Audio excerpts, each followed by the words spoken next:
This isn't related at all to gaming, so sorry fellow gamers. Parents, if you're watching this, you may want to keep your kids away.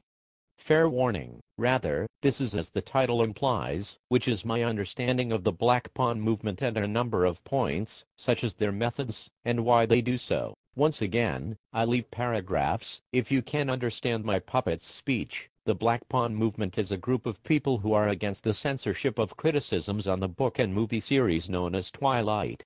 They have their views on why Twilight is not a good work of fiction, and they can back up their opinions with facts from the books. The BPM find videos that YouTube users upload that bash, ridicule, or intentionally harm those who do not agree with Twilight and comment on them with music, pop culture references and point out their flaws.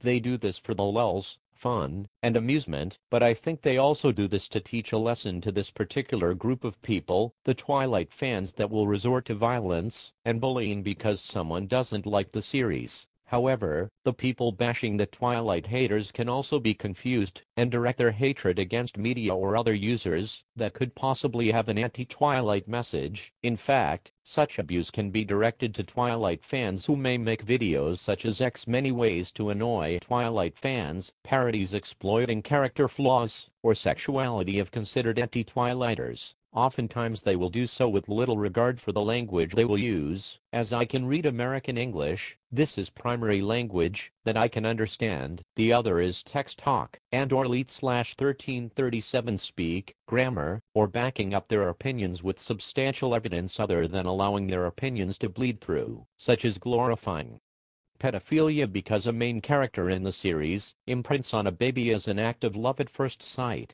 The most compatible and/or the strongest as possible are who is sought. Imprinting has no restriction on age, and once the imprinting has taken place, the one who has been imprinted has nearly no choice, if at all but, to fall in love with the one who has done the imprinting.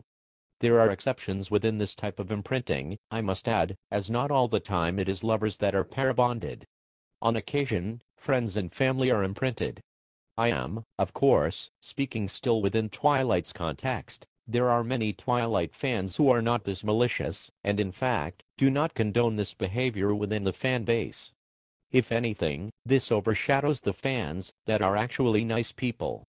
Not to mention they're alienating the entire fanbase by making people think that Twilight fans are immature bigoted drama queens who put the series on high, as though it were the supreme law of the earth. The Black Pawn movement is not a cult. The broad definition of the word boils down to, which may or may not include, dogmatic philosophy/religion/practice, isolation from peers and family, brainwashing techniques, subjugation/suppression of beliefs that are deemed irrelevant or antagonistic to the what initiation/training the victim is undergoing, as well as other so-called symptoms that one might attribute to the word. In fact, the actual Black Pawn movement is made up of just a spare few people on one account.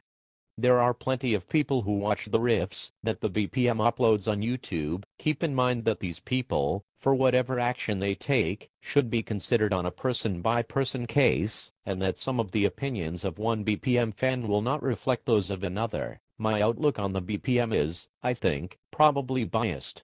I'm not a fan of the books, tried reading them, and it wasn't for me. And so I find amusement in their riffs.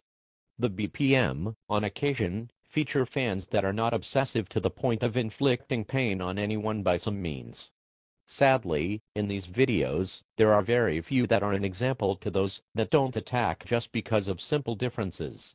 And for this, I applaud the BPM, as they indeed drive the point that not all Twilight fans will assault someone for their difference in opinions. Both sides confuse me, anti versus some Twilight fans, though, and it is my stance on the issue of anything non-heterosexual. For one comment I see on a Twilight fan saying that someone is gay/lesbian/etc, I see someone else, be it an anti, a Twilight fan, or what have you, constantly bring up the argument that Edward Cullen is gay, a fairy, a sparkly faggot and so on. It's not very uncommon for me to see how people on the internet say how Twilight makes people gay and the like/facepalm. I'm quick to cite someone on bringing up why sexuality should be considered an insult, but come the other end of the stick, the sparkle fag statements baffle me, and I have no clue how to chide them about it. I value the First Amendment's freedom of speech, but, double standard on my part much? I'm assuming, of course, that by those comments, they refer to the stereotype in which homosexual men sparkle, because they are so flamboyant rolls EYES*, and yet there are non-heterosexual folk who do the same thing just as well, I wager. It makes me feel like I got the dump sometimes. Should anyone want to take a gander at the BPM, I've provided a link in the description. Anyway, this is my attempt to provide information and some kind of middle ground on. Cheers for being a hypocritical human. There are some antis that can be just as mean, as the vocal minority can be aggressive, and I can admit that.